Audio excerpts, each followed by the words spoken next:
À Madagascar, la situation est préoccupante. Près de 40% de la population malgache n'ont pas accès à l'eau potable et encore moins d'assainissement de base.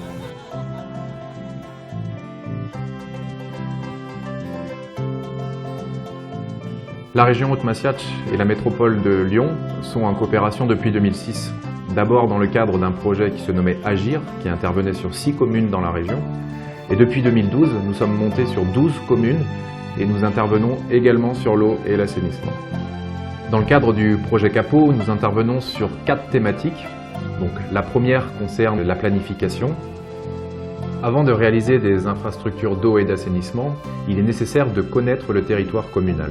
Donc, c'est-à-dire de connaître ses contraintes, ses limites, ses atouts. Pour ce faire, la commune, accompagnée du Grand Lyon et de la région, réalise un document appelé Plan communal de développement en eau et assainissement. Fananomboka tamin'ny taona 2014 dia niara-niasa tamin'ny Grand Lyon zany zahay tato anatin'ny commune dia hitanay zany ny fivoarana eo amin'ny indrindrandrindra amin'ny lafiny atao hoe fiarah-miasa amin'ny fotodrafitrasa zany dia ezaka anankiray lehibe hitanay ihany koa dia nafahana nikaroka mpiara-miombonantoka zany ny fanananay an'io plan communal de développement en eau et assainissement io. La seconde thématique, la réalisation d'infrastructures d'eau et d'assainissement. Matetika moa dia fitrandrana loharano any an-tendrombohitra ny ataon'ny tesikasa CAPO.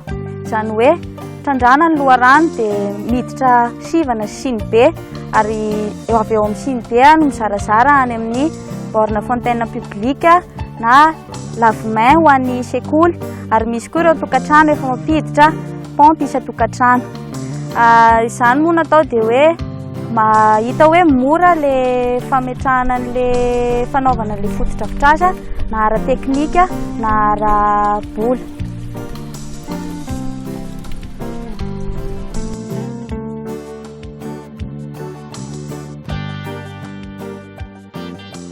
Ny andraikitry ny commune manoloana ny fiarah-miasa amin'izany dia ny voalohany miaraka amin'ny bureau d'étude izay manao ny APD dia rehefa vita amin'izany ny APD dia miara-mamolavola an'ilay appel d'offre dia manara-maso sy misafidy ny entreprise hanao an'ilay tetikasa dia ao anatin'ny fanatanterahana ny tetikasa dia manao ny fanaraha-maso, suivi et contrôle.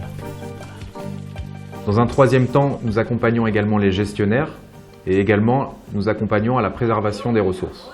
Nous avons développé des démarches, des méthodologies pour professionnaliser la gestion, quelle que soit la taille du réseau, quel que soit le mode de gestion adopté et quelles que soient les conditions socio-économiques des bénéficiaires. Avec les responsables communaux, nous travaillons étroitement avec les bénéficiaires pour qu'ils puissent s'informer sur les projets, les activités en cours d'abord, et ensuite pour définir les règles pour la gestion du réseau.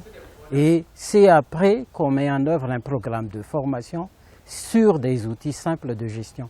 Isaky ny borne fontaine dia manana cahier hitazomana ny lasakemboka avy amin'ny olona sy anaovan'ny fontainiera ihany koa ny versement any amin'ny trésorier ny fikambanana. Amin'izao zany dia mahatratra any amin'ny 10,700 any ny taux de recouvrement ny Lova Somateza. Ny association Ranosoa moa zany dia association mpitatana fotodrafitrasa ny eto Sambavy zao ny mahazo tombontsoa amin'ilay rano fisotro madio eo amin'ny tokantrano amin'ny mpivalopolo ho an'ny manana branchement particulier fa le borne fontaine zany ampiasaina tokantrano raika amin'ny fitopolo sy telonjato eo dia ny raha ny latsakemboka moa zany amin'ny branchement particulier dia eo amin'ny 98%. Dia napiditra mpiasa anankiroa responsable administratif et financier ny tenako sy ny technicien de réseau azafady. Ny ACA, agent communal de l'eau et l'assainissement, dia service anankiray naorina eo anivon'ny commune. izay miandraikitra n'ilay service hoe STA, service technique momba ny rano fisotro madio sy fidiovana eny commune. Ary manara-maso ny fitantanana ny fotodrafitrasa. Ny mahazava-dehibe ny fanentanana, voalohany, mihena ny fangerena kalamanjana, fangerena anaty lobolobo, fa mianatra manao WC zany ny tsirairay. Fahatelo, hainy tsara misy ny mandrosaka ny latsakemboka rehefa tsara entana izy, satria eo amin'ny 100 na 570 eo ny vokatra azo amin'ny latsakemboka. Fahaefatra, rehefa voentana izy zareo dia mahay mikajy ny tontolo iainana ka manao ny asa izay fanazariana ny sahandriaka misy ny loharano.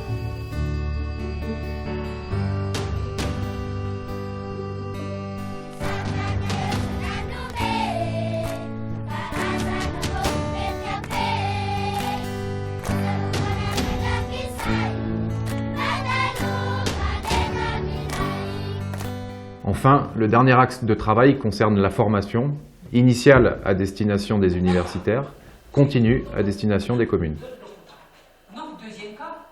Nous avons un programme à destination des acteurs communaux, donc des formations sur la passation de marché par exemple, sur le suivi de chantier, formation des techniciens locaux. Donc environ 10 modules sont programmés pour les acteurs communaux.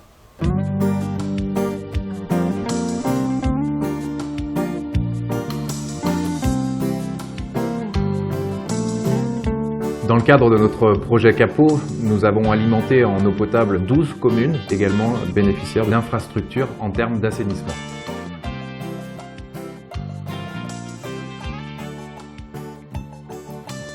Ny tombontsoanay zany dia tena afa-pahasahiranana mihitsy zahay satria tsy mandeha lavitra intsony ny Matsaka, sady tsy mandeha any amin'ny vovo intsony fa efa mipompy rano madio.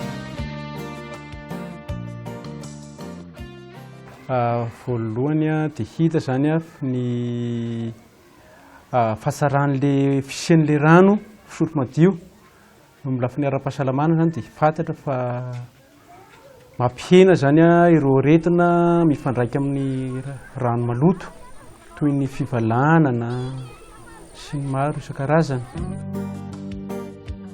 Dia eto amin'ny pompy ihany anay no maka rano satria anay manao katiny dia azonay antoka tsara hoe mba salama tsara ilay izy aloha hatramin'izay. Taloha dia narary-kibo mibesaka fa amin'izao zany dia azo lazaina hoe 90% amin'izao ny tonga mianatra.